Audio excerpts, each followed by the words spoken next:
I'll lead us in and throw to you for the You do it, man. setup. For the which? For the game setup. Sure. Just who's playing. Yeah. Sounds good.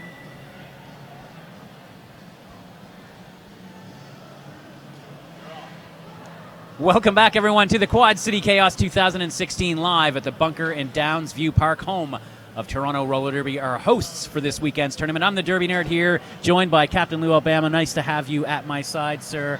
And we're calling the final game of the 2016 Quad City Chaos. We are indeed, and the hosts will have a chance to, well, someone here is going to have a chance to go 2-1 on this weekend. That's right.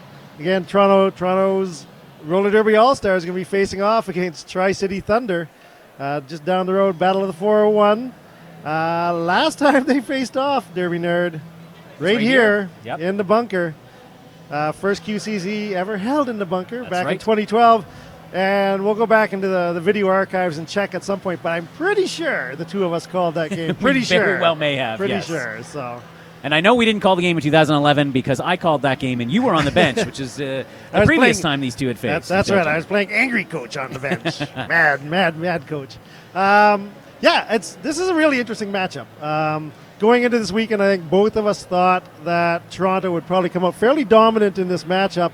But over this weekend, we've seen weird little twists on both sides. Both teams have managed to get a lot of penalties in some games, and when they get in penalty troubles, neither team is very good. No, that is absolutely true. Toronto's had penalty troubles at both the A team and B team level. Yep. We've seen all weekend, and it's hurt both these teams, especially in the games against Roller Derby Quebec, Correct. for example. The two games they were able to win, but they were able to win almost despite their penalty troubles. That's right. And so you're looking at some other X factors. I mean, last night against Queen City, we saw Boxcar come to the forefront as a jammer, and there's always Beaver Mansbridge. If she's on, and she was on for the first half for against Queen City, they need her on both sides. Toronto, that's something that can really bring Toronto ahead in this game against Tri-City. Now, Tri-City has a player up their sleeve as well, Megan Tron, showing up for day 2 of Quad City Chaos. She was not here yesterday.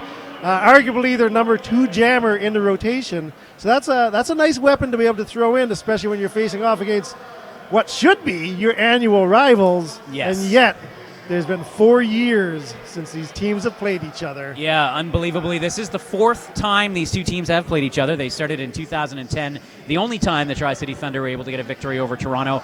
A 122-50 score, I believe, was that victory in that first game. And then in the 2011-2012 Quad City Chaos, Toronto managed to pick up wins both of those years. And it's been since 2012, remarkably, that these two teams have played each other.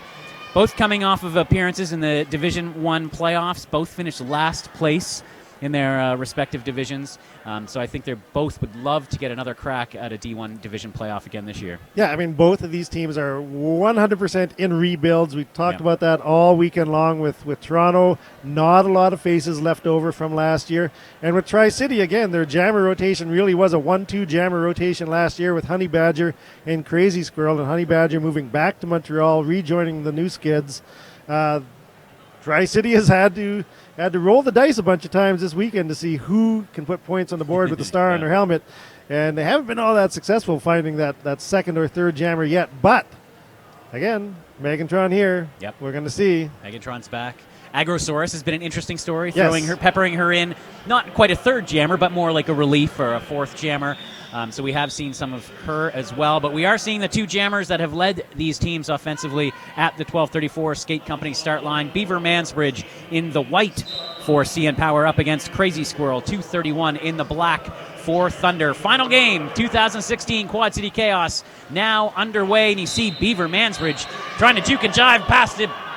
Oh, the Tri-City pack, but Crazy Squirrel, who popped through on the inside, picks up a forearm penalty. Toronto All-Stars with a power jam on the opening jam here. You have to wonder if just that little extra bit of franticness on the part of Crazy Squirrel caused that penalty, and now Beaver with a chance to put the points on the board. And Beaver Mansbridge is coming around. It was a dead stopped pack at turn number 2. Rainbow's Blight through a hit. Couldn't quite connect. Beaver Mansbridge puts the first 5 points on the board for Toronto. Beaver coming around again. Pack has not moved. Gets low. Goes to the outside. This time, though, gets knocked out by Andy Slamberg and dragged all the way back to turn 1. Resets. Once again goes outside. This time the lane was open and she is through. 5 points now, a 10-0 opening jam for Toronto Roller Derby. Power jam over. Crazy Squirrel back on the track. Annex also back out of the penalty box, so the pivot for Thunder back on as well. Slamberg forces the call off by knocking Beaver Mansbridge to the infield. No points on that third pass, but nonetheless a 10-0 start. Big start for Toronto. So just like we said, first team to make the first mistake is the team that falls behind in this game. Now it's going to be Toronto's job to play the game cleanly, keep their blockers and jammers on the track.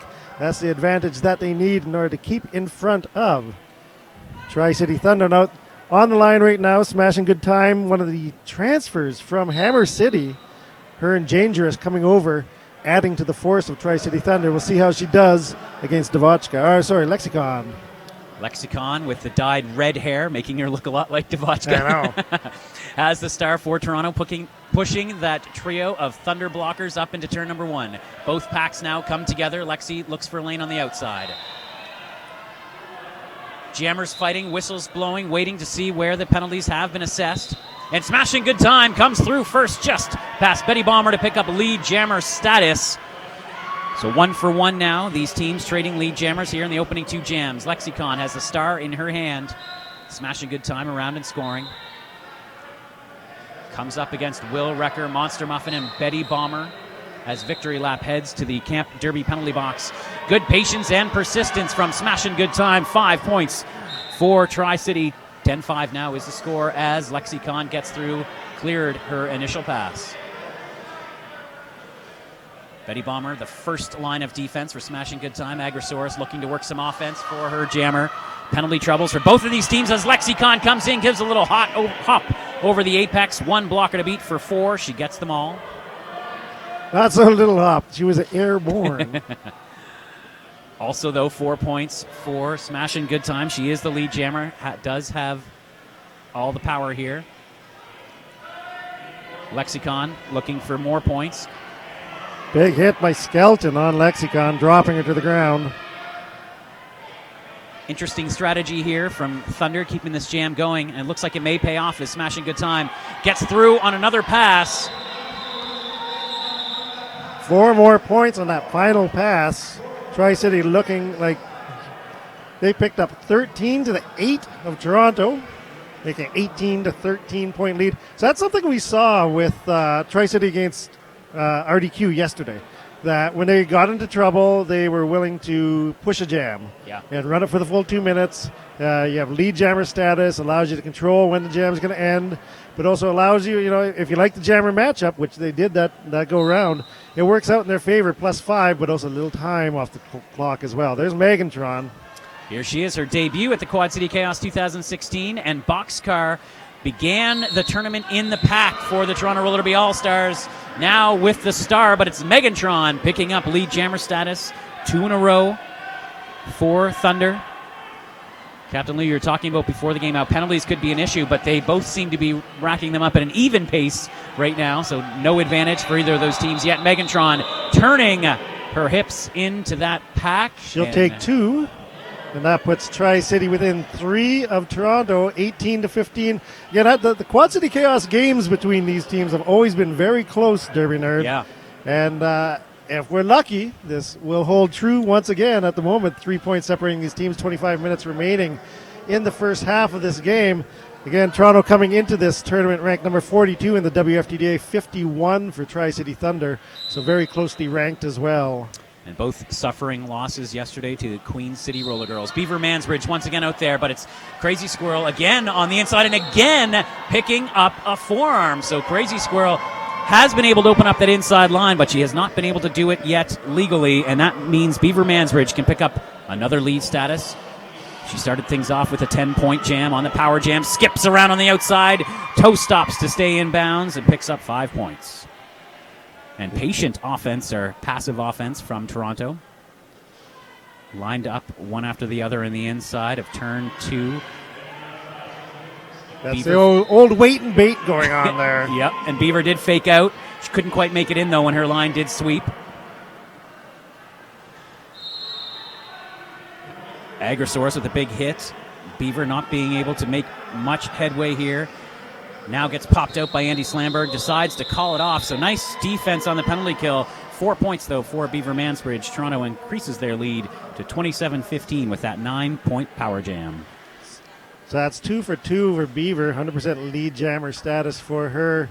Skelton picking up her second forearm of this game, so 2 trips to the Camp Derby penalty box. One of our great sponsors from this weekend, Derby Nerd. That's right. I'm a big supporter of Camp Roller Derby. I went last year. I'm going again this year. I feel like a teenager again. Lexicon going up against Dangerous. Dangerous has been a bit of a revelation as well. Another transfer from the Hammer City Roller Girls for Thunder this year.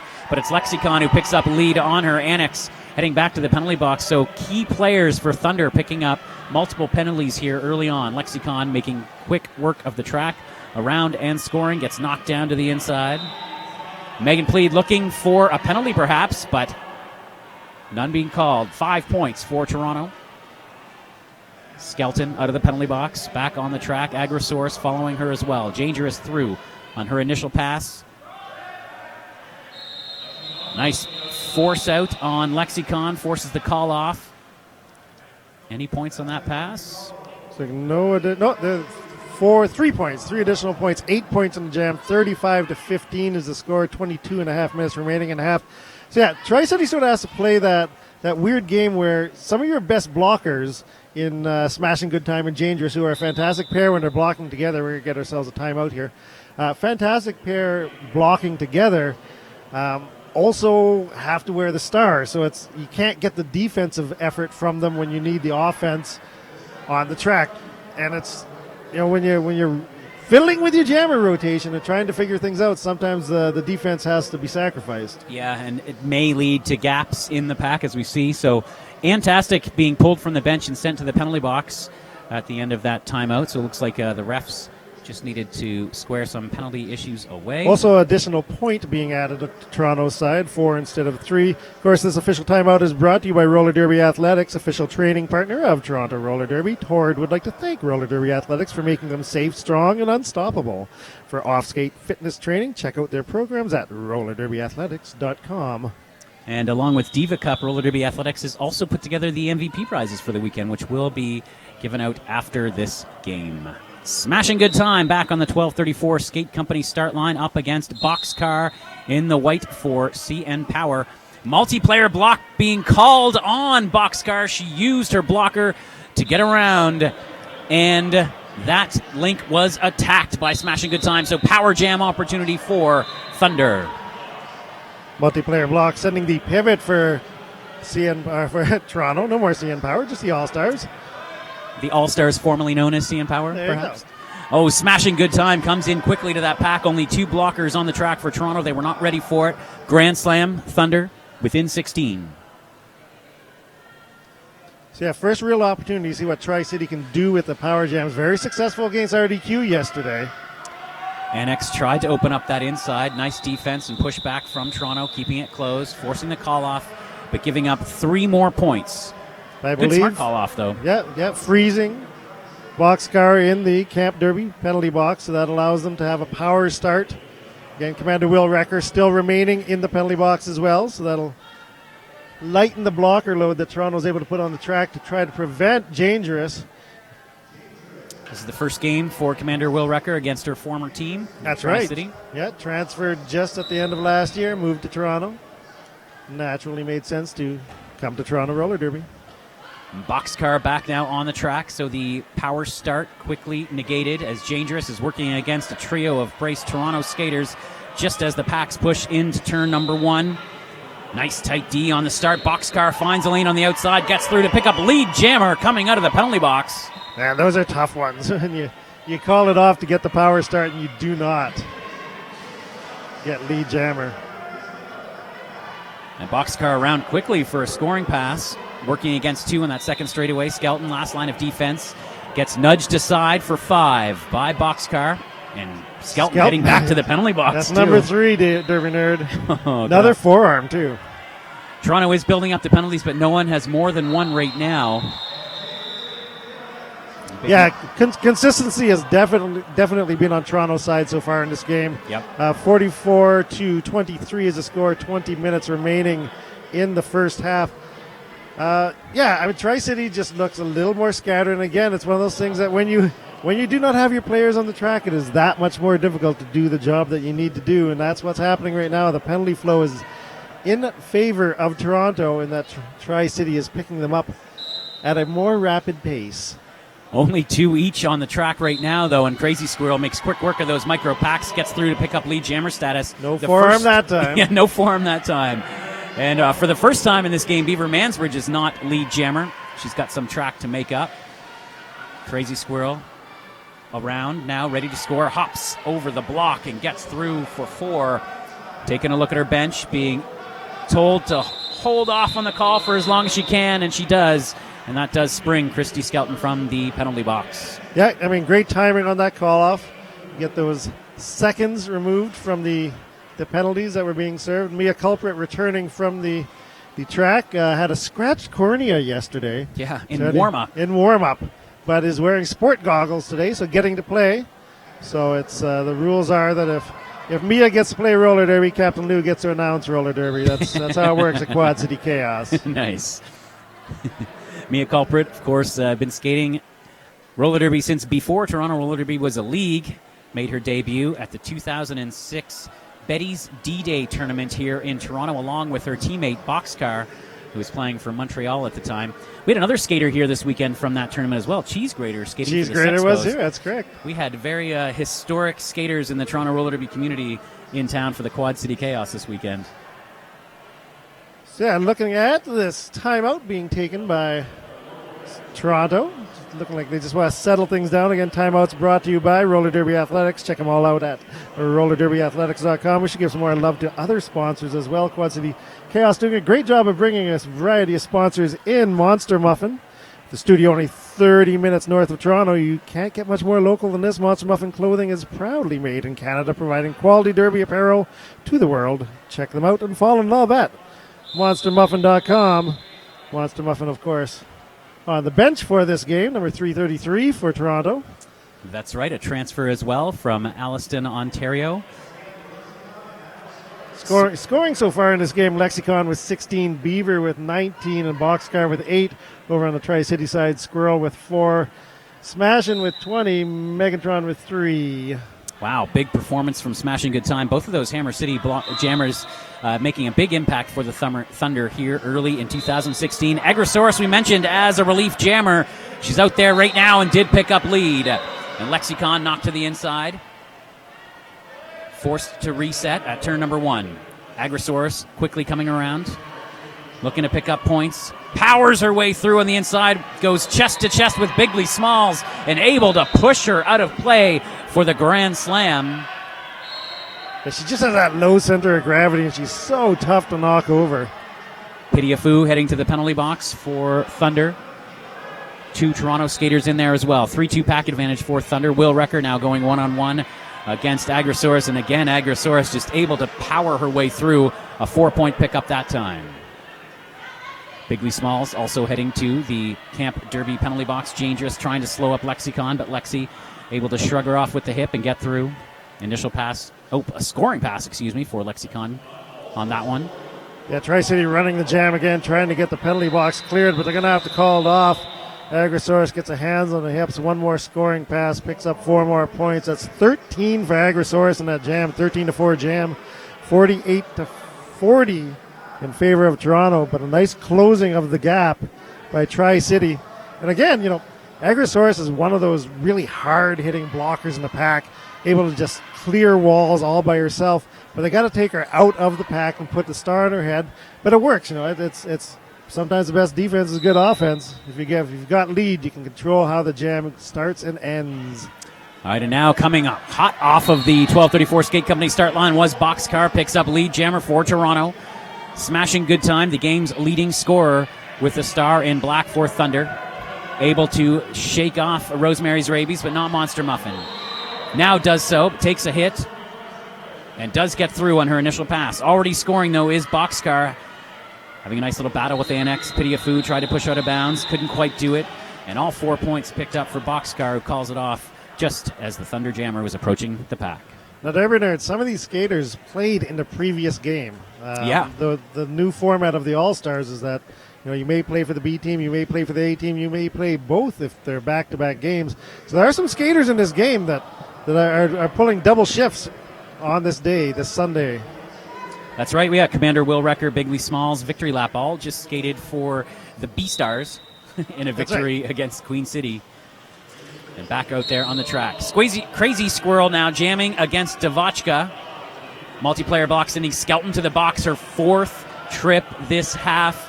And we are just nearing the midway point of the opening half. So Skelton in a little bit of penalty trouble. Devachka has the front pushing that wall, but Mia Culprit sent to the penalty box. That opened up a lane. It was a direction of gameplay penalty, and Crazy Squirrel had enough room then to get through and pick up lead jammer status. So Thunder down by 12, an opportunity to narrow the gap once again. And Crazy Squirrel through quickly. Grand slam for Thunder. And now the star, I believe, has been passed to Watson, also formerly known as Getcha Kicks. That's how we all know her around here. Watson is now the jammer. Squirrel through and another pass. Takes a look at the bench. They've told her to keep it going. Once again, another long jam from Thunder. Watson tumbling to the ground as she puts the back of the pack. Cannonball Doll getting a penalty for that one. Watson now finally through, but it's another scoring pass as well for Crazy Squirrel, who was trying to get in front of her. Manages to do so on the second straightaway. Both jammers coming up to score. A lot of Thunder points exposed at the back of that pack. Crazy Squirrel hops the outside of the straightaway for the full pass. That's a lead change, Derby Nerd. Oh, what a way to get it, too. In style. Crazy Squirrel giving Thunder their first lead of the game.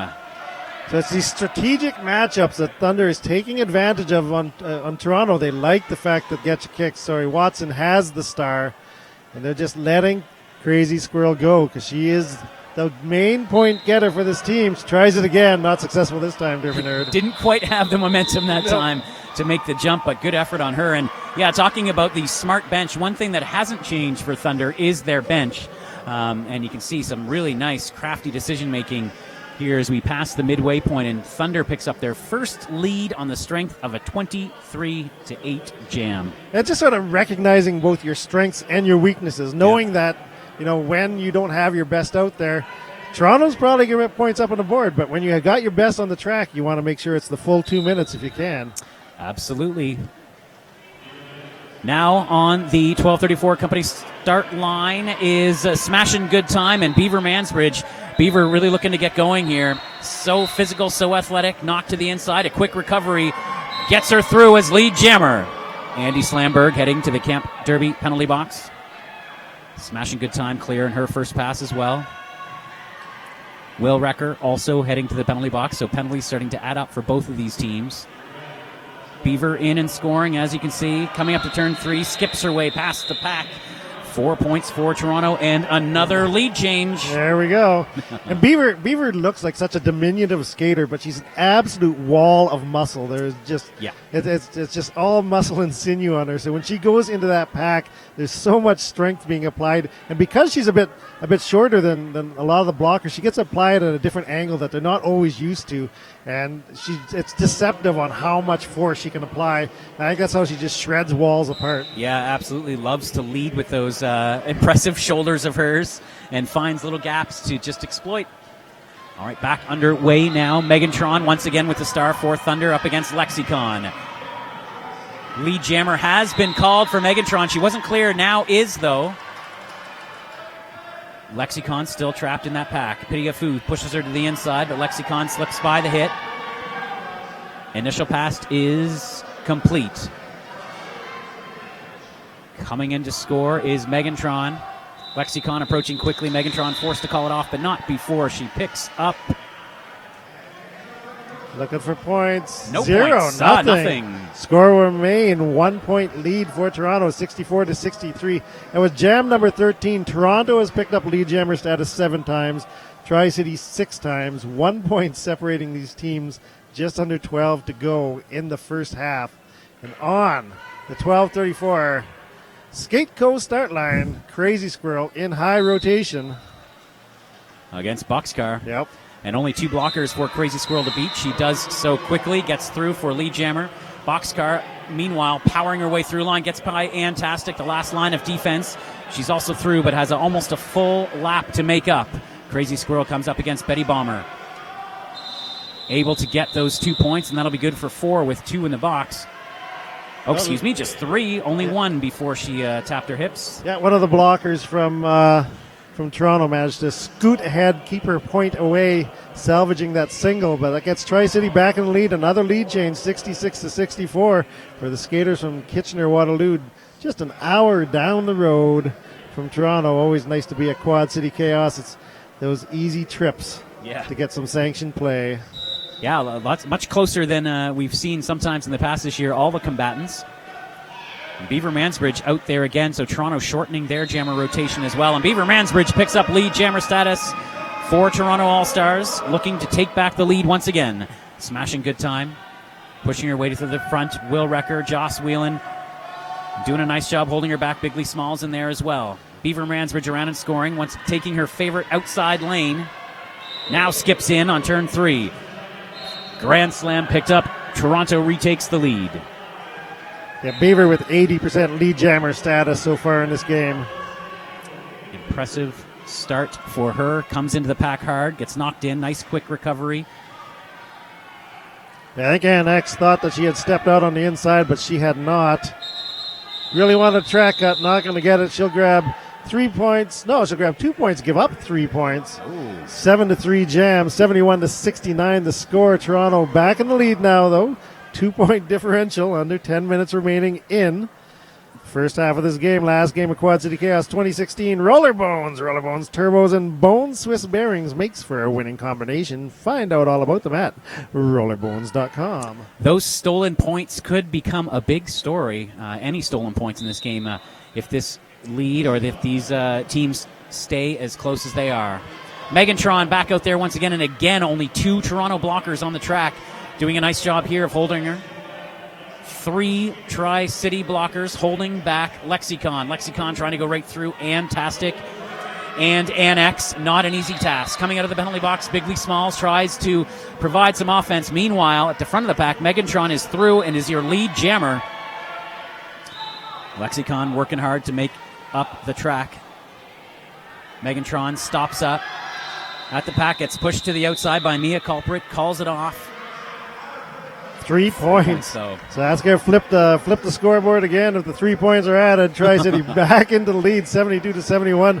Again, Megantron not here yesterday, being used not in high rotation by Tri-City, but in regular rotation. Has 100% lead jammer percentage for Tri-City so far and was able to flip the score.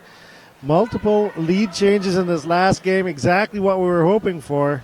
Weren't sure we were going to get it before the tournament started. Nope. This is exactly how you'd like to close off the Quad City Chaos. Boxcar out there jamming in the white for Toronto Roller Derby All-Stars up against Crazy Squirrel. Crazy Squirrel recovering after back-to-back jammer penalties to start the game. Has been very impressive since. Boxcar trying to stay inside as well. Crazy Squirrel pops her out. Works nicely with Smashing Good Time to drag Boxcar all the way back past the start line. And Crazy Squirrel uses that time to get lead jammer status. Multiplayer block being called. Tri-City pivot in the penalty box. Boxcar through in her initial pass. That's dangerous. Heading to the Derby Camp penalty box. 4-3 pack advantage for Toronto. In the middle of it, Crazy Squirrel calls it off. She picked up all 4 points and called it off just in time. A 4-0 jam. Tri-City up now 76-71, 7:20 left. Commander Will Wrecker over on Toronto has picked up 4 penalties so far, including an insubordination the last time she was out there. I suspect it's one of those nerves things where you're playing your former team for the first time. Tight game. Mia Culprit and Bigley Smalls also with 3 over on Tri-City. You're looking at Andy Slamberg with 4 and Christy Skelton with 5. Beaver Mansbridge once again out there for Toronto. It's Agrosaurus on for her second jam, and Beaver Mansbridge picks up the forearm penalty. So Agrosaurus with an opportunity here to get lead jammer, and it's a power jam. Agrosaurus looking to build Tri-City's lead. They have not had a big, substantial lead yet in this game, and this is an opportunity to do so. Agrosaurus in a relief role, 2 for 2 with lead jammer status. And Agrosaurus now trying to power her way through 4 Toronto roller derby blockers. 3 now, as one is victory lap is trapped. An old school goat. Rosemary's Rabies heading to the derby camp penalty box. Betty Bomber and Monster Muffin both called with out of play blocking penalties. Victory lap is the lone blocker left on the track for Toronto. Beaver Mansbridge, though, coming out of the penalty box to end the power jam. So a somewhat disastrous penalty-wise jam on behalf of Toronto is allowing Agrosaurus to put up lap after lap unhindered at the moment. Beaver out of the Camp Derby penalty box now, Nerd. Yeah, and Agrosaurus is slowing up a little bit, but she still only has 2 blockers to beat. Runs into one of them. Nice offense from Thunder to split them apart and let Agrosaurus get through and pick up all 4 of those points. Tri-City Thunder opening things up now with a 13-point jam and an 18-point lead. So, again, trading offense for defense, trading defense for offense in this case, working out for Tri-City. Penalties were a problem for Tri-City for the first 15 minutes of this half, but it seems last 10 it's really started to switch over on the part of Toronto. Toronto's starting to accumulate marks on that whiteboard. And now the lead. A little chaos from the bench. Lexicon now jamming. She's also looking to get going in this one. She's up against Megantron once again. Monster Muffin now moving forward, as you can see, to try and play some offense. Split up that tough Thunder D. Lexicon now 2 to beat, gets knocked to the inside. Nice play from the Thunder blockers. Megantron now with an opportunity to get lead, and Lexicon following her through on the outside. Lead has been given to Megantron. Out of play blocking penalty. Yeah, she engaged a blocker that was out of play. Again, you can counter block, but you cannot engage it as a jammer. So suddenly power jam opportunity for Toronto and a big chance to narrow this gap. Megantron missed the penalty box on the first pass, forced to skate another lap. Lexicon through and scoring. No lead jammer. So we're going to go the full 2, and there's a full 60 seconds left. Lexicon gets the grand slam. Cannonball Doll returning from the Camp Derby penalty box. All 4 blockers on the track for Tri-City now. And all 4 as well for Toronto. And they're trying to sweep apart those Thunder blockers, doing a nice job of it. That leaves only 1 for Lexi to beat. Nice recovery, though, by Tri-City once again. They're really recycling to the front very nicely. Megantron back on the track now for Tri-City. So a great penalty kill, just 2 scoring passes, and they weren't even complete. Oh, they were 5-4. Seems to be, no, it looks like a full 5 on that second one as well. Official review being taken by the Toronto bench. 10-0 jam, 89-81 the score in favor of Tri-City. 3 minutes and 31 seconds is where the clock has been sealed. Of course, these official timeouts are brought to you by Roller Derby Athletics, official training partner of Toronto Roller Derby. ToRD would like to thank Roller Derby Athletics for making them safe, strong, and unstoppable. For off-skate fitness, check out their programs at rollerderbyathletics.com. And also, this is one of many WFTDA recognized tournaments happening in 2016. The WFTDA recognized tournaments program recognizes and supports high-quality WFTDA member-hosted tournaments worldwide. See the complete schedule of this year's WFTDA recognized tournaments at WFTDA.com/events. So Beaver and Lexicon over on the Toronto side, each with 30 points aside. Boxcar's got 12, Getcher's got 9. Give you 81 points. Crazy Girl, 34 points for Tri-City, 26 for Agrosaurus, and 23 for Smash and Good Time. Megantron's picked up 6 points, so she's chipping in there. But that's those Agrosaurus points. That's just, just absolutely fascinating to watch her jam. She's just slow and steady and just grinds that wall to pulp.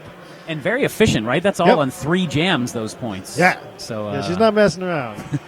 Nice play. And as we were talking about, Tri-City ran into early penalty trouble, but that has flipped now into Toronto's side. At one point, I remember saying Toronto had no one with more than 1 penalty. Now they have many. 7 skaters with 2 penalties or more. The Tri-City, if my counting is correct, and it may not be because I'm looking from way over here. Tri-City appears to have picked up 30 penalties in the first half. Derby Nerd. Ouch. Toronto's not too far behind, but nonetheless, that's not a total that either of these teams would like to see there. You can kind of see the Toronto penalty box.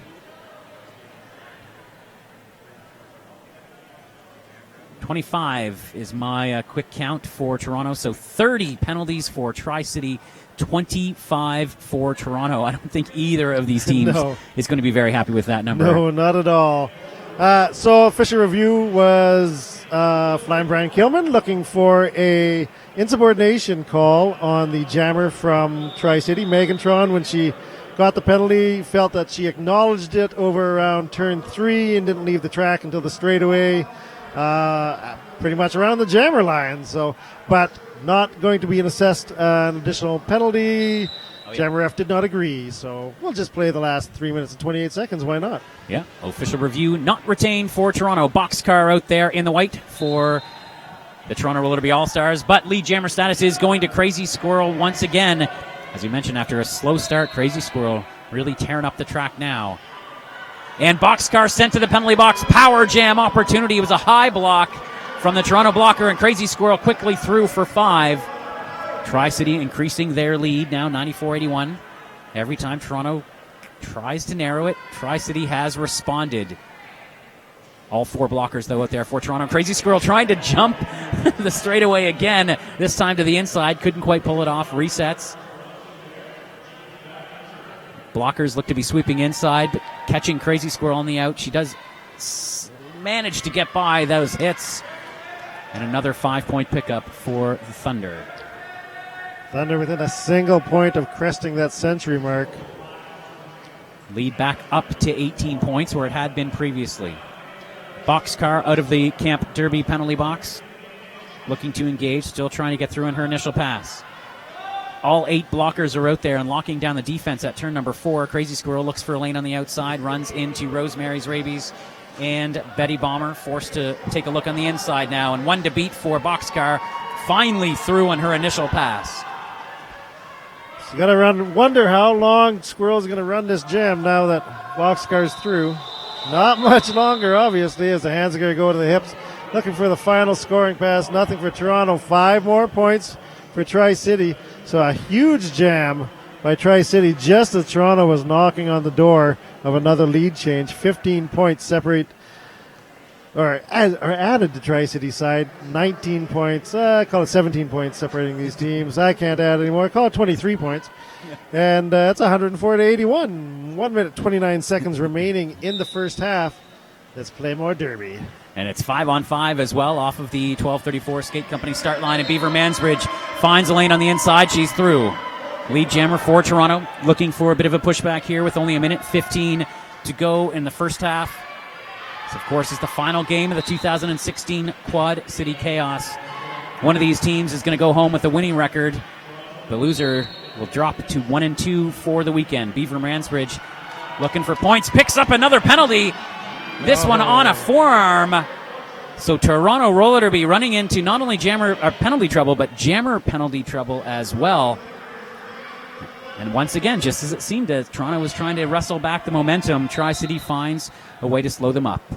Agrosaurus has the star off, looking to pass it. And may have done so. Yep. Yes. So Dangerous now has the star in her hand, the pivot for Thunder. And she is through on the second straightaway, or the first straightaway, with that star now on her helmet. Watson coming back onto the track, looking to help bolster Toronto's defense, but once again they're peeled off, and Mia Culprit going one-on-one with Dangerous, getting some help at the front, but too late. Bigley Smalls was already out of the play by the time she got there, so a big 5-point pickup for Thunder. They're going to end this half very strong and with their biggest lead of the game so far. Beaver almost making it out, but Pity of Food just getting a hip on her as she was about to escape that zone of engagement. And she did pick up Pity of Food did pick up a penalty as a result. Watson heading back to the penalty box as well, so no pivot on the track for Toronto. Dangerous powering her way through at turn number 4. 4 more points picked up there for Thunder. 2 seconds remaining on the jam clock. That's going to be it for this half. But what Wow. a final 15 minutes or so for Tri-City Thunder. Yeah. I don't even know what to say. I mean, that was a bizarre first half, really. I mean, Tri-City, if you look at Tri-City's whiteboard, it's a mess. And Toronto's is getting there too, but Yeah, I guess- Tri-City's doing a really nice strategic job Yep. of running the jams when the jams need to be run. But you have to wonder how long they're going to be able to do it because they've got a bunch of players going into that danger zone. Yeah. Now you say that messy whiteboard, but it hasn't gotten much messier since about the midway point of that half. So a good recovery from Tri-City.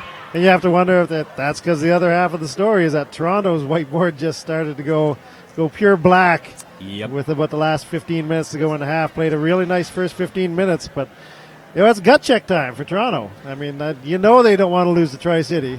No, at home, on their own track as well. But this is what we always expect from Quad. The final game at Quad City Chaos is almost always a crazy game. You have the Rideau Valley beating Toronto. Yep. You have Toronto 13. nearly beating the Skids for the first time ever. Yep. And now you've got Tri-City putting Toronto to the test. Yeah, time. Quite a deficit right now. 28 points is the difference. Tri-City Thunder leading over Toronto Roller Derby. We'll have more analysis on the other side of the break. We'll be back in about 12 minutes for the final 30 minutes of the 2016 Quad City Chaos.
2016 Quad City Chaos. I'm the Derby Nerd here with Captain Lou Albamo. Yep. 30 minutes to go. That's it. Wow. And it was a heck of a start to this game. Tri-City able to build a little bit of a gap over Toronto near the end of that first half. What was the story of that first half, Captain Lou? So the story of the first half was, to start off with penalties, we knew it was going to be penalties, but penalties were all Tri-City's way for the first 15. Toronto, the last 15. 32 trips to the Ouch. penalty box for Toronto All-Stars, matched by 29.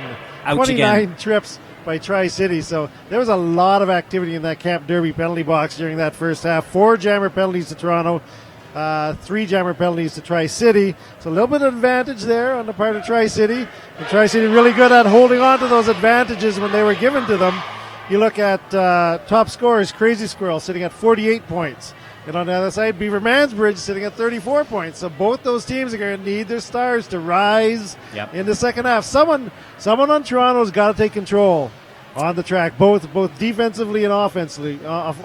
They've got to be able to pull their team forward against the Tri-City team, or they're going to be looking at dropping another upset, which is not unknown for Toronto to do at a Quad City Chaos, but not what they want to do in 2016. No, you mentioned that the Rideau Valley victory back in 2013, maybe one of the biggest upsets in Canadian roller derby history at that time.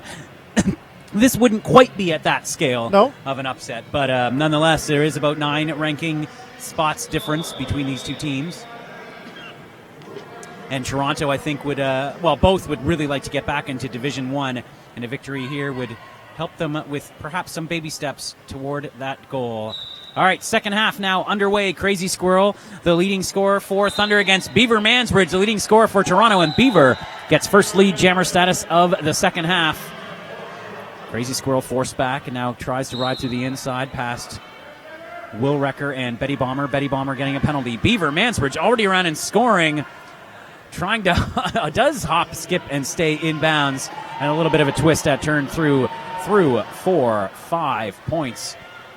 I think Squirrel thought that she had gotten a penalty from her jammer ref. No miscommunication there. Went off the track, had to be waved back onto the track, but Beaver able to pick up those 5 points. And Toronto creeping closer to Tri-City, 113-90. Now 23 points separating these teams. 29 minutes, 14 seconds remaining in this game. Again, the last game of Quad City Chaos. The hosts versus the rivals down the road. The 401, busiest road in Ontario and Canada. Lexicon, the second leading scorer for Toronto, now out there against Megatron. Megatron doesn't have a lot of points in that first half, but as we were talking about at halftime, every time she has scored, it's been it was a lead change for Tri-City, and Megatron picks up a lead jammer status once again. Megatron has just 6 points so far, looking to add to that total. Lexicon having a hard time getting through, and Andy Slamberg and Annex doing a number on her at turn 2. Lexicon once again approaches, goes to the inside. Annex closes it quickly. Slamberg now holding her back. Nice defense up at the front from Toronto, forcing Megatron to work hard for these points, going inside and then out, using that whole track. And Lexicon uses the diversion to get through on her initial pass. Star now back on her helmet. Megatron still can't get through. She must have picked up a few points at least in all of that scramble, and she did, all 5 points to be precise. So a grand slam for Megatron. So trading 5s early on in this half. Lead back up to 28 for Tri-City, 118-90, 27 minutes and 45 seconds remaining in this game. We'll go right back to the action on the 12:34 Skateco start line. It's going to be Boxcar, and unsurprisingly, Crazy Squirrel in heavy rotation in the second half. Already her second jam of this half. Only 3 jams in. Boxcar being held at the start line. Now pushing through on the inside. Crazy Squirrel 2 follows her right through. Neither jammer, though, able to get through. Smashing good time. Pulls Boxcar back. Picks up a forearm penalty for it. Didn't quite buy enough time for Crazy Squirrel to get through, and now Boxcar has an opportunity to get lead again, and once again a nice reset at the front by Thunder. Crazy Squirrel with a nice little spin on turn 1, and that's enough to get her through. Lead jammer status for Thunder. The Crazy Squirrel knocking down both Mia Culprit and Commander Will Wrecker to get out of that pack. Up on one skate on that spin. Unbelievable. A very slow start for Crazy Squirrel, but she is making up for it with excellent play here start off the second half. 4 more points on the second scoring pass. That was her first scoring pass. 122-90 now, the lead up to 32 points. You know, we talked about Tri-City having to bring blockers in to be jammers over this weekend. One of the interesting things that happened against Queen City is that Crazy Squirrel did not jam that much against Queen City. She actually blocked a ton, and they just sort of rotated through all the other players as the jammer. But you're seeing now what she can do when she's out there in high rotation. Yeah, and looking very impressive in this one, or maybe her best game of the tournament so far. Beaver Mansbridge jamming for Toronto. Looking to get through on the inside. Annex looking to close that door, and a nice hip check sends Beaver Mansbridge down on the inside. She's clutching her side in pain, and they're going to blow this jam dead. Yeah, just such a hard hip. I mean, Beaver was sort of midair when Annex caught her, and Annex has had a really good weekend. Really good, yeah. Really one of the reasons that Tri-City was able to pull it out against Roller Derby Quebec yesterday was a lot of one-on-one blocking on the part of Annex. This would be a hard loss for Toronto if Beaver has to go out with an injury. That lead jammer status that was picked up by Megantron would be 5 out of 6 for her, so she's been very successful when she's had the star on her helmet. Yeah, she has, and that hit. Another thing too is I don't think Beaver was ready for it. I think she thought she had a clear lane, and Annex was just waiting on the outside and kind of pounced. It was like a sniper-like hit. Now you're taking a look at the Toronto bench as they try to reset. Tri-City's been in control for quite a while now. Like to thank, we've had some great sponsors this weekend. I'd like to thank Roller Sports Canada, a new sponsor to the Quad City Chaos. Roller Sports Canada providing insurance and support for all Canadian roller sports. Visit them at rollersports.ca or on Facebook at RSC Roller Derby. And, of course, all weekend long, we've been talking about the 1234 Skate Coast start line. They, of course, are also one of the regular sponsors. We'll give them a little shout-out as well. Going strong since January 2012, this small company has big-hearted and owned and operated by Lucid Lou. You saw her play this weekend on the B team for the All-Stars.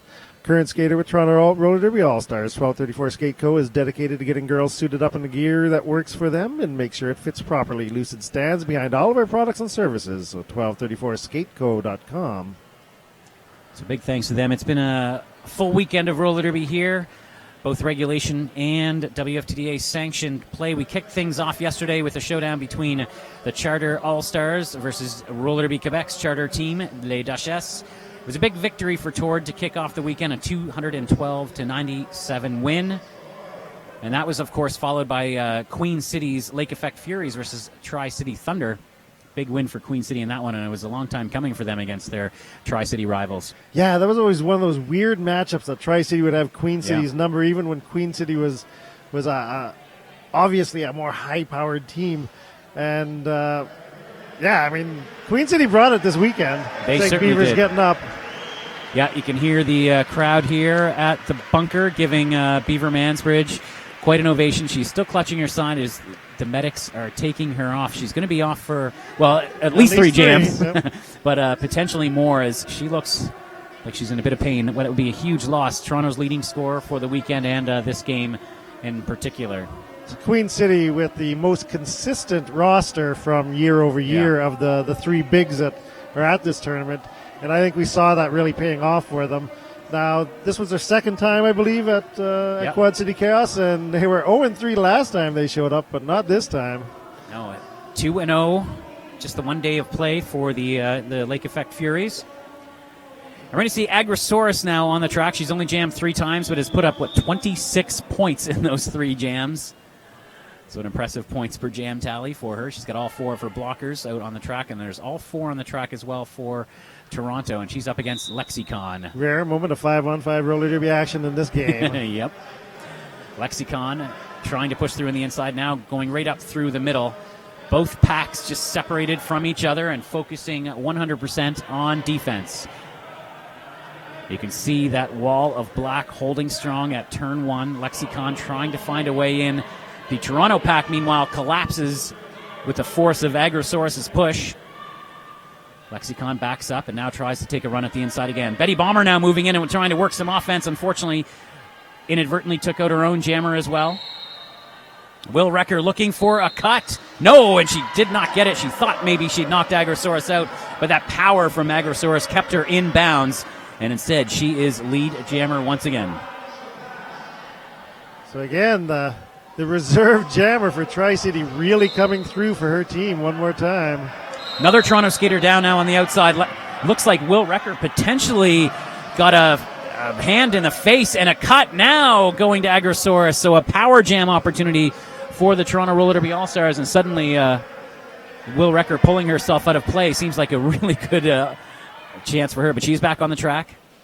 Yeah, Agrosaurus just a little tap down on the inside as she was coming through.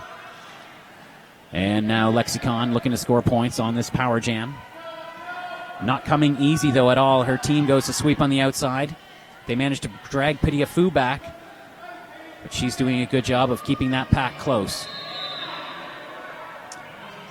Lexicon still battling for points, and finally a direction of gameplay penalty opens up a lane. Cannonball Doll heading to the Camp Derby penalty box. 5 points for Lexicon.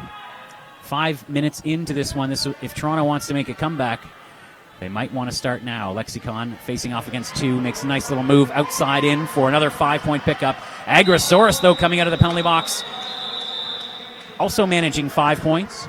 Yep, 5 points. She was on her initial scoring pass when she went there, completed that scoring pass. So 10-5 jam in favor of Toronto. Toronto now on the century mark, exactly 100 points to the 127 Tri-City has. 27-point lead in favor of Tri-City Roller Derby. One in the penalty box as Cannonball Doll. Third trip to the Camp Derby penalty box so far. Boxcar taking the star for Toronto. It's going to be Megantron for Tri-City. Boxcar quickly up, and Bigley was there waiting for her, but now she wanted to work some offense, now forced to bridge. Nice job, though, by Boxcar to separate those blockers. Annex getting a penalty, and Antastic, the last line of defense, forced to let Boxcar go. Lead jammer status for the All-Stars. Yeah, Annex, who was the in-between blocker, heading the penalty box for an out-of-play block, so that put Antastic even more out of play. Boxcar going right through an Andy Slamberg hit, and once again, Antastic is the last line of defense. A nice little juke to the outside. Gets Boxcar through. 5 more points on the board for Toronto. They have slowly chipped away at the lead, narrowed it just a bit. Bigley Smalls with a nice offensive pick on Antastic, and Boxcar picks up another 5. Stabby Road in the middle of the pack trying to anchor down the blockers of Toronto. They're doing a great job of holding Megantron back, and Boxcar cruising through, looking to do another scoring pass. Andy Slamberg heading to the penalty box. Another 5-point for Boxcar. 15 points, and Toronto now within 12. It's trip number 5 for Andy Slamberg. Boxcar very quickly around to score once again. Finally, Tri-City jammer Megantron getting through on her initial pass, but Boxcar with another easy pass, this time for 4. A 19-point jam. 19 points, and all of a sudden we're right back into a single-digit lead on the part of Tri-City, 127 to 119.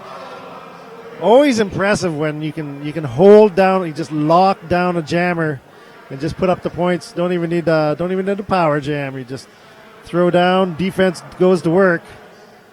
We had 4 lead changes in the first half, and it looked like it was going to be a tight one. Then suddenly, at the end of that half, it looked like Tri-City was going to run away with it. But Toronto Roller Derby, after a kind of a shaky start, that was honestly their second lead jammer of the half. Wow. Out of 6 jams. So, Tri-City's been dominating on that side as well, but really getting it done in that jam. Yep. Boxcar with a huge clutch jam right there. 19 points. Is that the biggest jam of the game, I believe, for Toronto? It's got to be pretty close. Can't have too many more of that size. Yeah. Especially when you're sitting at 119 points. Penalty-wise, Andy Slamberg is at 5. I believe I said that Annex had picked him an out-of-play block. Turned out it was a forearm. She's got 4 Fs on her. Ouch. I can confirm that was the biggest jam of the game for Toronto. 4 forearms?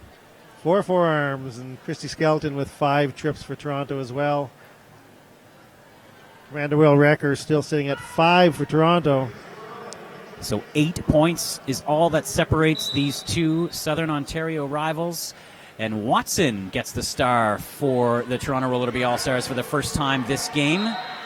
Certainly no stranger to jamming, though, and she does pick up lead jammer status for Toronto. Crazy Squirrel having a hard time at the back of that pack. Rosemary's Rabies sent off on a penalty.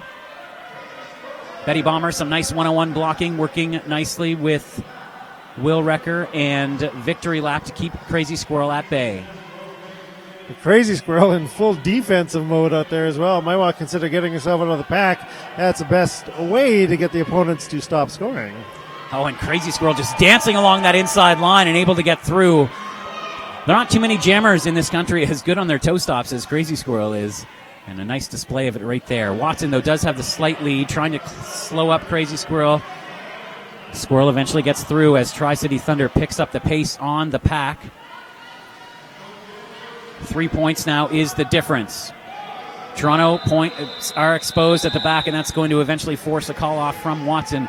But 5 more points pulls Toronto within 3 as we come up to the 10-minute mark of the second half. Ever closer comes the divide. Watson with 8 points in the first half, all on a single jam that she pulled off. So another 5 points in the second half, 13 so far in this game. Now, was that on a start pass as well? I believe it was on a start pass, yes. It's an impressive pickup for a pass. Yeah, it is. Bigley Small starting up at the front now, right with all of the Tri-City blockers, but unable to work the offense for Boxcar. She shifts back onto the defense. And it looks like Smashing Good Time with 1 to beat is going to get through. Lead jammer status picked up, ending a run of 2 in a row for Toronto. And that spread that was caused by that division at the beginning of the jam ended up sending 2 blockers from Toronto for out-of-play blocking to the Camp Derby penalty box. It's a real advantage for Tri-City now. And Smashing Good Time in the pack and scoring. So momentum slowed a little bit as Thunder pick up 4 and extend their lead back up to 7 points. So almost a little mental error on the part of Toronto at the beginning of that jam, with Bigley going up and forcing the pack to be up by the pivot line, 30 feet separating her and her remaining blockers. When the jam started, all the blockers from Toronto were out of play at the back. They continued to block, and 2 of them went to the penalty box, and that's why we've only got 2 on the track right now. You know, it is nice to try and set some offense, but you also have to remember that you need your defense to be in play. Crazy Squirrel now gets past the start line and up against 2 blockers. Will Record holding her back. Not quite long enough, though. She does pick up lead. Jammer status is re-swallowed in the pack. Takes a big hit from Betty Bomber. Lexicon is in the lead, but is not the lead jammer, and so that's going to force a call-off. We got 0-0 on that jam, but a lot more skaters heading to the Camp Derby penalty box. Grand variety of athletics and acrobatics being shown by Crazy Squirrel, just hopping up and down on the toe stops, trying to stay in bounds during that whole time. Picked up that lead jammer, was able to just call it off even after she had tumbled back down to the ground. And Crazy Squirrel looking a little bit more like Crazy Squirrel this game than we've seen maybe from this weekend. Fans will be happy. Yeah. And Watson back out there, and Watson, of course, has taken the place in the rotation of Beaver Mansbridge, who still has yet to return to the bench, and I don't believe she will be returning to this game. Yeah, she's dressed down off to the side. I can see her walking away right now. So a big loss for Toronto, but, you know, they seem to have rallied behind it through, but was knocked out just at the last moment, and so the lead jammer status going to Megantron and Thunder. There was a last-second gang rush by Antastic. They managed to get a piece of her, grabs her again, and chucks her to the inside one more time. Watson, forced to reset. Megantron in and scoring. Gets through, picks up 5, bringing Tri-City's lead back into the double digits. 12 points now the difference. 17:30 to go. 2 blockers up at the front, Betty Bomber and Bigley Smalls, trying to hold back Megantron. Megantron is through another grand slam. 10-0 jam so far. Star pass to Bigley. 3 blockers on the track for Toronto. Watson, all four, as Watson was in the back. Engages first. Now may move up to work some offense for Bigley Smalls. Bigley takes a tumble. The star is precariously perched at the top of her helmet. She's going to have to watch that. Nice defense here from both packs as they converge. The apex between 1 and 2, pushed now to the second straightaway. Neither jammer able to make any headway on this pass. Bigley Smalls resets at the back, behind Dangerous and Antastic. Now finds some room on the outside and gets through. 4 points picked up for Bigley Smalls, and 4 also picked up for Thunder. So 145 to 128 on that 14-4 jam. Megatron able to stretch the lead to 17 points for Tri-City once again. 16 minutes and 15 seconds remaining in this game. Again, Beaver Mansbridge out for Toronto.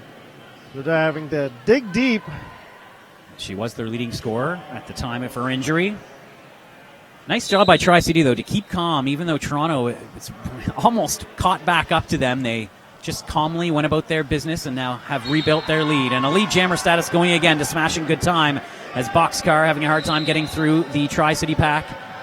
Once again, finds herself all alone at the front working against 3. Pidiafu penalties seemed to open up a spot for her, but it was very quickly closed. Skelton with the big drawback on Boxcar. A nice job by Dangerous to help stretch out that bridge. And a big hit from Agrosaurus. It is a forearm, though, sending her to the penalty box. So Boxcar wisely re-enters quickly. Initial pass now complete. Smashing Good Time, picking up points. Coming up against Mia Culprit, forced to call it off. At least picked up 3, no, all 5 points going to the Tri-City Jammer. So 150 to 28 lead now, back up to 22 points. See, Tri-City has crested the 40 penalty mark now with that penalty again. Andy Slamberg sitting at 5, Christy Skelton sitting at 5. Pidiafu now is sitting with 6 trips to the Camp Derby penalty box. I'll track down all the Toronto numbers during the next jam. So since Toronto pulled within 3 points 5 or so jams ago, they've only been able to put 4 more on the board since then. Lexicon shrugs off a hit. Oh, and called on a forearm penalty. Tough penalty on the jammer from Toronto. Going to give lead jammer status to the lead scorer from Tri-City. Crazy Squirrel. 5 lead jammers in a row for Toronto, or for Tri-City. Only 3 lead jammers in this half so far for Toronto. Wow, that tells a lot of the story right there, Derby Nerd. Yeah, they're actually, with only 3 lead jammer statuses, they're lucky to be this close, to be honest, at this stage of the game. Tri-City has had control. And if you're a follower of Toronto, you're wondering where Matt Meggs is. Again, concussion on this weekend has kept her out of play. Again, arguably their top jammer. Yep. One of the most experienced jammers anyways. So she was the only jammer who would have been on the team this year who was on the team at last year's Quad City Chaos. So, yeah, big missing with Mad Meggs, and now Beaver Mansbridge out as well. And X and Antastic heading to the Camp Derby penalty box for Tri-City. They've only got 2 blockers left on the track now. Lexicon is back on. She has a star in her hand. This time able to get by Antastic cleanly. Crazy Squirrel looks at her bench. They're going to keep this thing going. Another extended jam, and at this point in the game, that might be smart, not only just to exploit some Toronto weaknesses, but just to keep this clock going as we have passed the midway point. Only 13 minutes to go. Another 4-point pickup from Crazy Squirrel. Tri-City just starting to stretch this out in their favor. 35 now points is the difference. Lexicon puts 4 on the board. I don't think Tri-City too concerned about that at this stage of the game. And finally, Crazy Squirrel calls it off. Timeout being called by the Toronto bench. Flying Brian Kilman in there immediately, wanting to get some reorganization in for the last 12 minutes and 40 seconds. 163 Tri-City, 132 Toronto. Toronto with 1 timeout remaining after this. Plus their official review, so effectively could have at least 2 more clock stoppages, maybe 3 more clock stoppages. Official team timeout brought to you by Roller Derby Athletics, official training partner of Toronto Roller Derby. ToRD would like to thank Roller Derby Athletics for making them safe, strong, and unstoppable for off-skates fitness training. Check out their programs at rollerderbyathletics.com. Talking about penalties from Toronto. Toronto's sitting at 43 trips to the Camp Derby penalty box. Ouch. That is a lot, yes. four of them belonging to Commander Will Wrecker, 4 of them belonging to Rosemary Rabies, 4 of them for Stabby Road, 5 of them for Mia Culprit,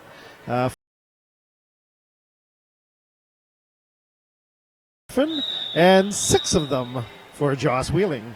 Tri-City, though, not exactly clean No. in this game either. No, 83 penalties between the two of them, 12 minutes and 40 seconds remaining in the game. I imagine we're going to be cresting that 100 mark without a lot of effort now, Derby Nerd. That is a lot of penalties for a game. And With now so much on the line. Yes, so much on the line here, and Tri-City in control. And really calm bench, keeping their wits about them. You know, Toronto looks very calm as well, too. That's true.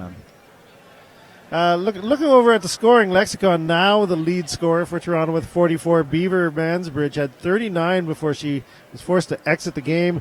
So a little apex jump gone wrong as Annex from Tri-City caught her and hard hit hip to the side.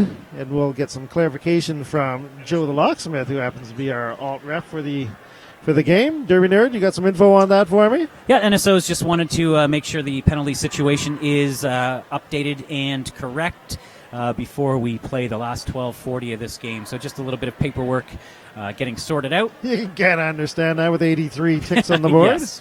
Boxcar is the next best scorer for Toronto with 31 points over on Tri-City. 65 points for Crazy Squirrel, 32 for Smash a Good Time, 31 for Agrosaurus.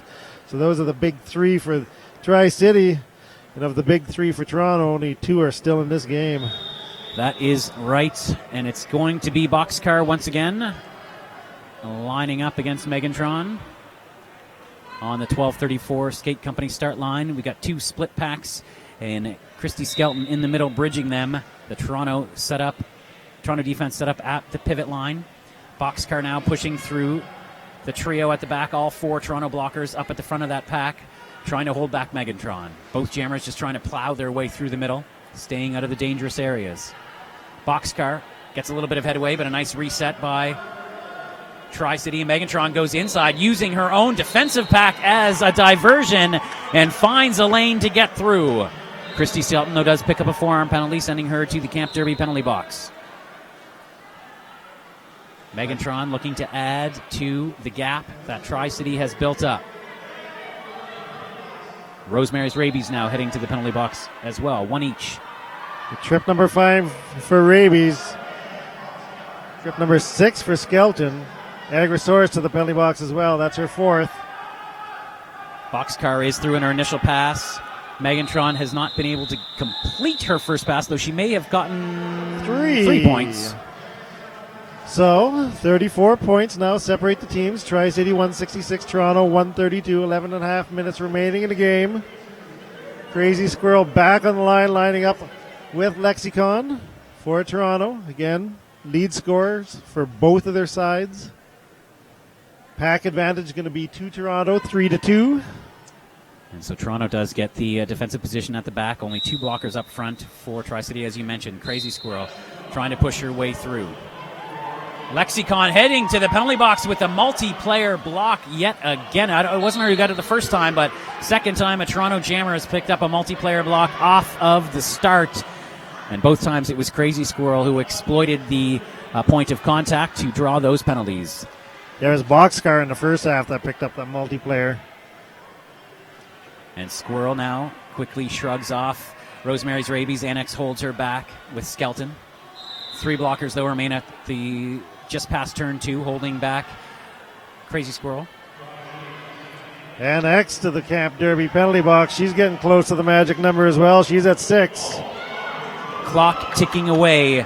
10 minutes to go in this one, the final game of the Quad City Chaos. You were watching layer9.ca, WFTDA.tv. Crazy Squirrel trying to come around. Rosemary's Rabies pushes her to the outside, also goes down, though. And now going to provide the bridge as Watson was the drawback. See that tough Tri-City wall at turn 3, now going into turn 4, holding back Lexicon. Lexicon just pushing with Star in hand. Yeah, or in her shirt, I should say. She's got Agrosaurus and Fantastic just holding her up.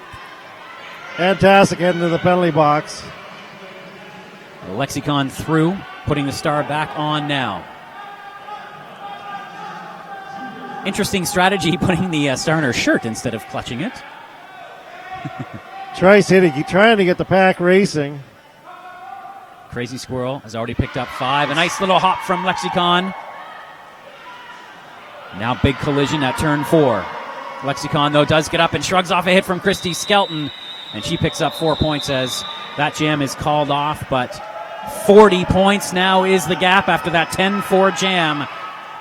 Thunder in control. Only 9 minutes remaining in this game. If you look at a whiteboard, there's 3 skaters on 6 penalties. Christy Skelton, Annex, and Pitia Fu all have been in fairly high rotation in this game. Just one of those questions that, if they lose those 3 blockers, is there enough time for Toronto to mount that comeback depending on who the other blockers are on the track? Little less warm. We are running out of time, though. 8.5 minutes to go. Smashing good time out there. Leaping off of the 1234 Skate Company start line. And we have a new jammer for Toronto Roller Derby looking deep into their rotation. And Monster Muffin, she does jam with the House League team, the Chicks Ahoy, here in Toronto. And Monster Muffin making a nice headway on the outside. Now one to beat Dangerous. The pivot, last line of defense. Monster Muffin through. Lead jammer status, Toronto Roller Derby All-Stars. Toronto desperately needing this momentum. See if Monster Muffin can pick up points as she hits into the back. Slamberg with another penalty, direction of gameplay penalty. And a back block call on Monster Muffin ends that push. And that might have been it, Captain Lou. That might have been the last opportunity that Toronto really had to get back in this one with the clock ticking away. Yeah, the momentum is just anytime they've had a chance to swing it back towards them, it's just they haven't been able to hold on to it. Stabby Road coming out of the penalty box as Smashing Good Time goes around for a grand slam. 5 more points on the board, 10-0 on this jam. 7.5 to go. Pax stopped away on the second straightaway. There are a lot of joyous faces on the Tri-City bench. Silence in the bunker, though. Yes. And the crowd has really emptied out here. Late in this one. Hardcore fans, though, still lining the track as Monster Muffin gets back out of the penalty box, gets through, and now a power jam opportunity for Toronto. So once again, the announcers may have spoken a little too soon. Yeah, I guess 46 points is possible to make up, but not the way Tri-City has generally been playing. And Monster Muffin through and gets another back block penalty. Maybe we'll just shut up for the rest of this thing so we don't cause any bad things to happen on the track. Yeah, maybe if we say everyone's going to get penalties for every jam in the rest of the game, no one will. Well, 5-on-5 derby for the rest of the game. 3 extra points picked up by Tri-City, 2 more for Monster Muffin and Toronto. A 13-6 jam that ends with both jammers in the penalty box. So we'll just start things off straight from Camp Derby penalty land. 189, 142, and we'll get ourselves a timeout for Tri-City. Tri-City wants to take a look at things. Whew. Well. Timeout, of course, brought to you by Roller Derby Athletics. Check them all out at rollerderbyathletics.com. We also have some other sponsors. Nerd Roller Skates is your dedicated roller skate shop with everything you need for Derby, rink, or park. Visit them online at www.nerdskates.com, offering free shipping in Canada on orders over $150. Nerd Roller Skates for people who roll. Another nerd stat, 2016 marks the 10th anniversary of Flat Track Roller Derby in Canada. Someone who might know something about that would be Derby Nerd himself. Yeah, that's an interesting fact. Of course, we just celebrated the 10th anniversary of the WFTDA last season. And this season here in Canada, we've got a year-long celebration of 10 years of flat track in this country. And the first ever WFTDA teams from Canada. Yep. Were the Hammer City Roller Girls. They were. And the Montreal Roller Derby. Once again. And actually, Tri-City was a third, I believe. Yeah, that's right. Tri-City was a third, and then Toronto came in shortly after them. So. And the first ever all international / all Canadian WFTDA sanctioned game played outside of the United States was at the very first Quad City Chaos back in 2010. Always excitement at Quad City Chaos. That's so this has turned into an official review on the part of Tri-City. And Derby Nerd, you were talking about all these stats. I understand. Yep. I hear in the rumor mill that there's a book coming out soon. Yes, there is. Not to self-promote to... you're not. I'm promoting for you. There is a book coming out in June called Eight-Wheeled Freedom. Which I'm very much looking forward to this book. It's available to pre-order right now, actually. Is it? All right. Anywhere you buy fine books, or even bad books. It's available anywhere books are basically sold. Books in general. Print books. Will there be an ebook version as well? Not right away, but there will be eventually, yes. Okay. Yeah. Print first, being published through Woolsack and Wynn Publishers. They're very excited about getting in on the Derby scene. And they've been very supportive of the project. Well, knowing the amount of research you love to do into these things, I'm going to be quite fascinated by the bits and details that we will find out about roller derby throughout the years, provided to you by Dave Derby Nerd Miller. We're just going to get a clarification on the official review. Derby Nerd. So looks like Flying Brian Kilman and Big Lee Smalls, the captain for Toronto Roller Derby All-Stars, were asking that, I believe, the second back block penalty be taken back from Monster Muffin. And word on the track is that the call will be upheld. Fair enough. Based on initial conversations between the jam ref and the outside pack ref. It's usually fairly rare, but, Yep. I can understand. So it was official review by Toronto. That means they will lose their official review. They'll have one more chance to stop the clock. 6 minutes, 13 seconds remaining in the game. It's a pretty steep hill at the moment for them to climb. Tri-City looking very delighted on the bench right now. They have picked up 50 penalties in this game, Tri-City has. Yeah, so it's some things to work on, definitely. Yeah. Both teams running into penalty troubles here. We've seen it from both the Toronto A and B team this weekend as well. Early in the season, last year at the Quad City Chaos, we had a QCC record set for penalties, so it's not unheard of that we have some penalty heavy games, and there have actually been some games this weekend that have been very penalty light as well. That's true. In fact, the Queen City Tri-City game was relatively clean. Toronto with 48 trips to the penalty box, so 98 between the two of them. 98 trips. Still 6 minutes to go. Wow. So explanation still being given. We talked earlier today. We had some action if you're just tuning in now. We saw Queen City's Sirens, their new B team, play the Sexpos, and the Sexpos continued their impressive run at the Quad City Chaos 2016 with a 358-40 victory. And then, Captain Lou, again, you were involved with Royal City, the Bootleggers. Thrilling and exciting game if you watched it. It was absolutely one of the best of the weekend for sure against Roller Derby Quebec. Roller Derby Quebec pulled off their first ever sanctioned win, a 189-133 victory. So, with 98 penalties on the board between the two teams, 6 minutes and 13 seconds remaining in the game, both jammers starting in the Camp Derby penalty box will get action underway. 189-142 in favor of Tri-City. Megantron released. Oh, sorry, Smash a Good Time released. She is released first, and she pushes the Toronto defense all the way up into turn number one. Pidiafu comes in to work some offense, pushes Rosemary's Rabies out of the way. Nice reset from Toronto. So more offense attempted. Fast moving pack in the second straightaway. Smashing Good Time is your lead jammer. Monster Muffin now out of the box, star in hand. Hits against that back wall of Toronto Skaters. A nice pass around the wall. Oh no, procedure being called. I wonder if she was standing out of bounds when she made the pass. Or could have been. Couldn't quite see from here, but that looks like it was the most obvious thing since she reached around on the inside trying to reach around that wall. So another penalty to Monster Muffin, 3. Even worse, Derby Nerd, even worse is that third penalty has brought her to 7. Ow. So she is actually fouled out of this game. This has turned into a full 2-minute power jam in favor of Tri-City. And 1 minute remaining now on this power jam. So this could be it. This could seal the deal if it's played right by Tri-City. And I might even play this a little conservatively if I were the Thunder. Yeah, I would probably play it cautiously. I mean, you have free reign. You don't have to. There's no reason to call it off. You've got the full 2 minutes, but you don't want to give up a penalty now and allow any opportunity for Toronto to get back into it. Smashing Good Time, trying not to take any risks. Very cautious. she is approaching that back wall. Rosemary's Raby's trying to push her to the outside. Offensive help comes in, but Raby's stuck to Smashing Good Time. Pidiafu finally shrugs her off. And maybe Tri-City being a little bit too conservative now on this power jam. Just happy to have time wind off the clock, apparently.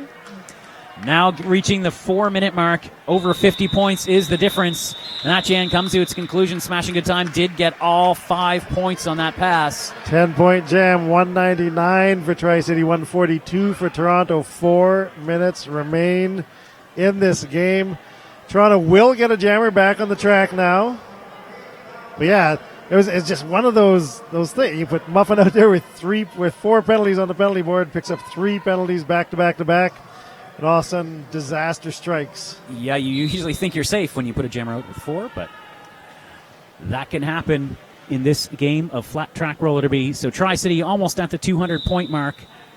This will certainly be, well, it's actually close to their victory way back in 2010. It was October of 2010 in New Hamburg, Ontario. It was the last time Thunder was able to defeat this Toronto Roller Derby All-Stars team. It's a long time ago. Joss Whelan picking up her 7th trip to the Camp Derby penalty box.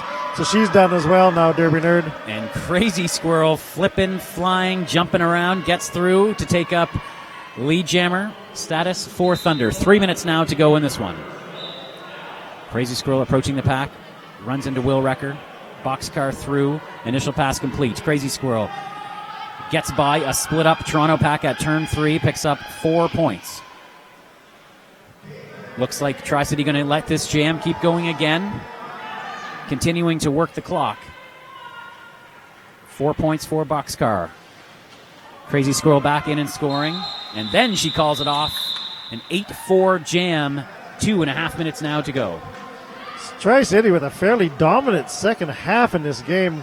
You see Joss Whelan leaving behind us. And what I thought might be Tri-City losing skaters first. They've got 1, 2, 3, 4 skaters sitting at 6, but it's Toronto that's lost 2 of their skaters in this game already, plus the injury to Beaver Mansbridge. They're down to 11 skaters on their bench. So Joss Whelan out of the game as well.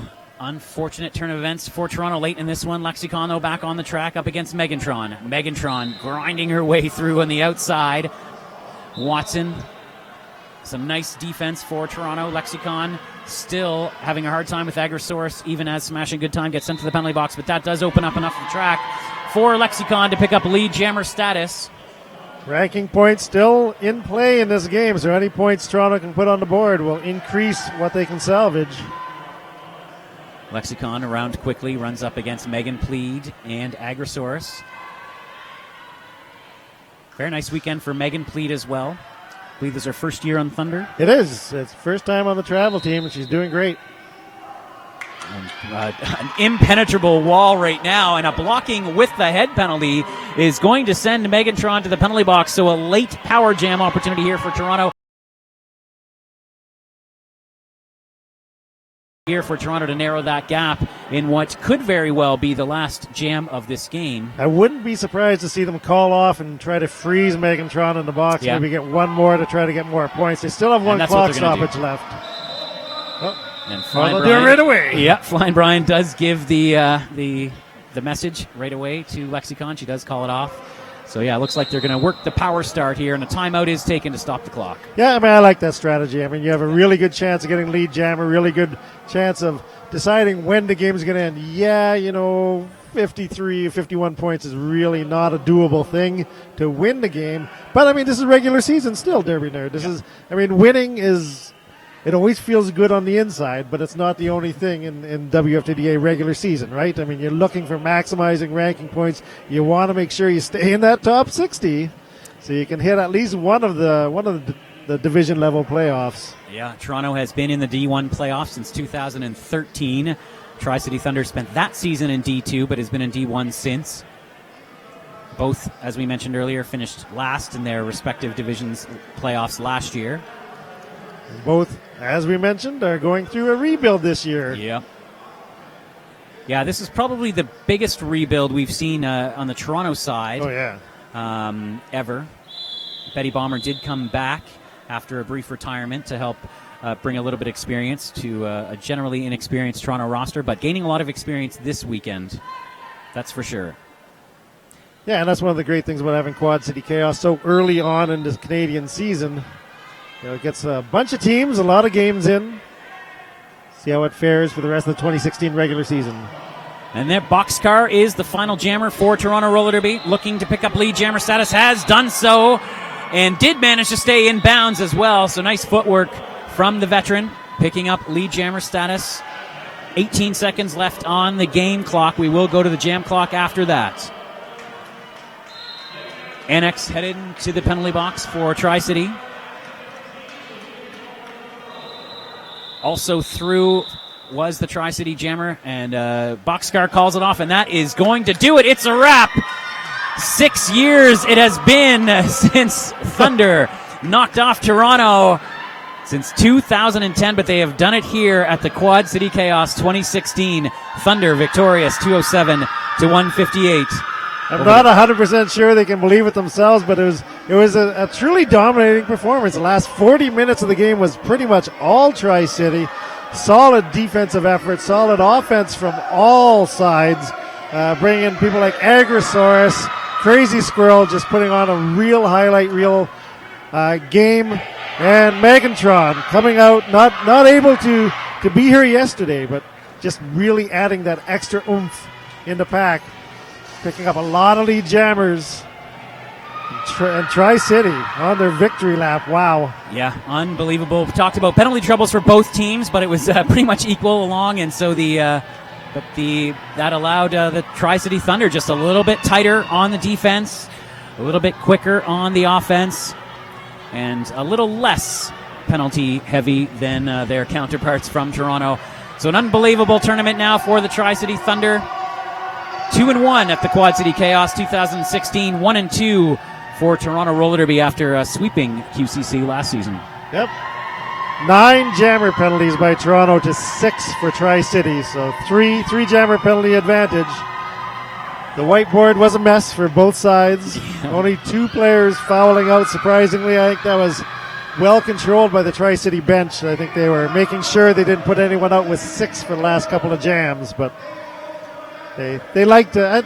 I have to say that the strategy for Tri-City in this game was pretty much on point the whole time. Yeah, absolutely. They ran jams when they needed to run jams. They made sure that they had their strongest players out there when it counted the most. And they took advantage when advantage was given, and that's what you've got to do, especially against your rivals. Yeah, like absolutely. Toronto. Good bench work from Tri-City Thunder. Great play from the team. And, an unbelievable performance. Great way to close out the tournament. So another Quad City Chaos is in done. The books. Yeah, and we should take this time to say some thank yous. Yep. Some shout-outs. Thanks again to our sponsors.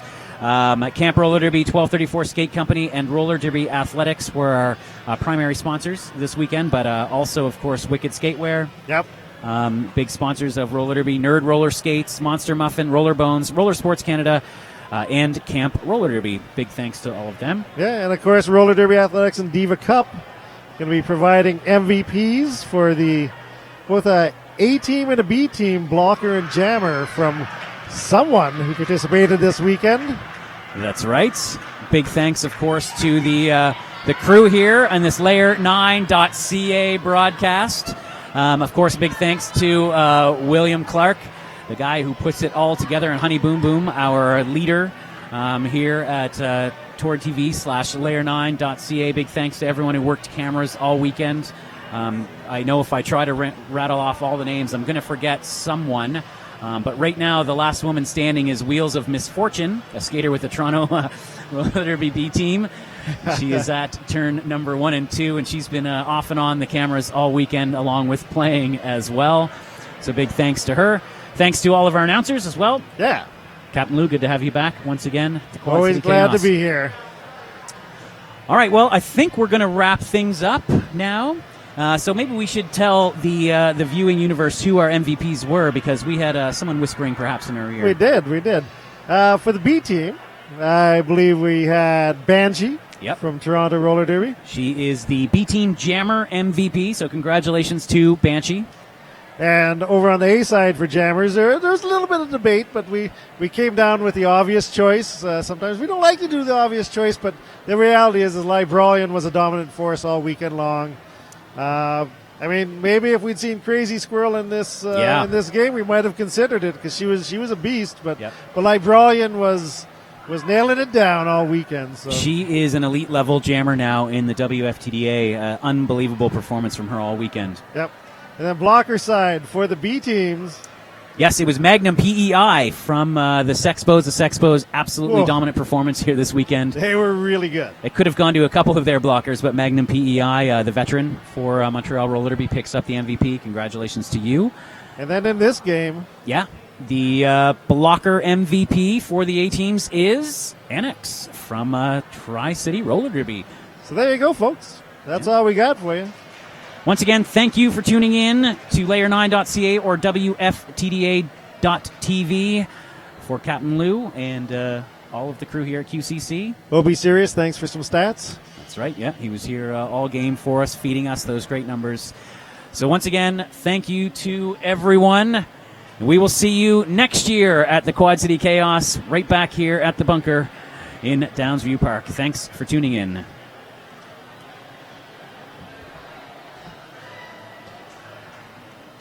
Thank you.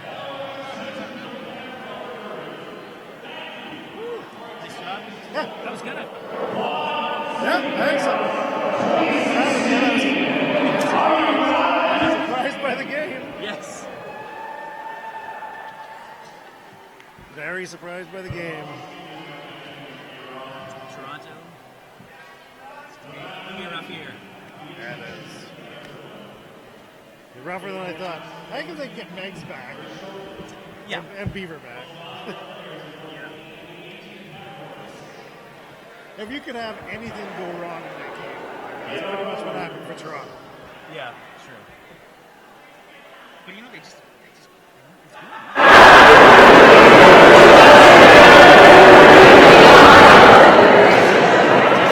Watch out for the camera.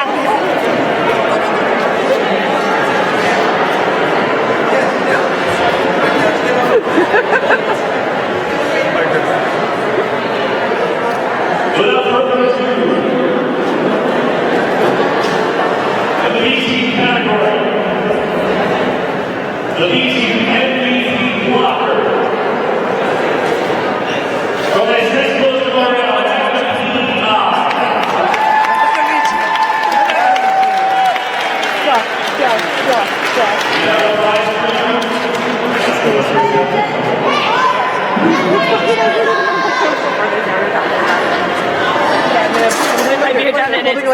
Oh my god, this is going to be so great.